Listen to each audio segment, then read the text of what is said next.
గద్వాల జిల్లా ఆసుపత్రిలో వైద్యులు నిర్లక్ష్యంగా వ్యవహరిస్తున్నారు. ప్రసవ వేదనతో వచ్చిన మహిళను 2 రోజులు ఆసుపత్రిలో ఉంచుకొని నిర్లక్ష్యంగా వ్యవహరిస్తూ నిండు గర్భిణికి ఉమ్మనీరు పోతున్నా ఎవరూ పట్టించుకోని సంఘటన తాజాగా వెలుగులోకి వచ్చింది. గద్వాలకు చెందిన పల్లవి ఈ నెల 2న ప్రసవం కోసం ఆసుపత్రికి రాగా వైద్య సిబ్బంది ఏమాత్రం పట్టించుకోకుండా నిర్లక్ష్యంగా వ్యవహరించినట్టు తెలుస్తోంది. చివరికి పల్లవి పరిస్థితి విషమించడంతో 2 రోజుల తర్వాత కర్నూలు ఆసుపత్రికి రెఫర్ చేసి గద్వాల ఆసుపత్రి వైద్యులు చేతులు దులుపుకున్నట్లు సమాచారం.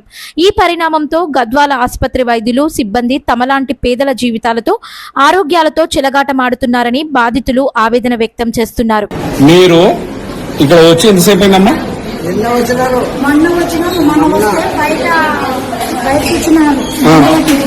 వచ్చిన తర్వాత అడ్మైట్ చేసుకుంటారు. మళ్ళీ నిన్న వస్తే అడ్మైట్ చేస్తున్నారు. బయటకు రాసానమ్మా క్యానింగ్ బయటకు రాసానంటే బయటకు రాసిచ్చినారు. ఇప్పించుకొచ్చినాను. మందికి తక్కువ తిన్నారు.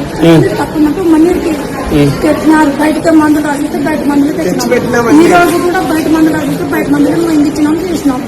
ఇప్పుడు ఒక్క చిన్నంలోనే కొంటున్నారు. మా చేత కట్టుకోవాలి. ఎవరైనా ఒక డాక్టర్ ఉన్నాడా? ఒక్కో డాక్టర్ ఉన్నాడా? ఇది గవర్నమెంట్ జిల్లా హాస్పిటల్. ఇది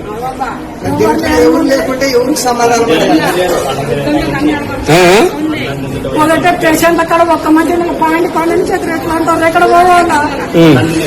ఏదైనా రిఫర్ చేయాలి ఏదైనా కానీ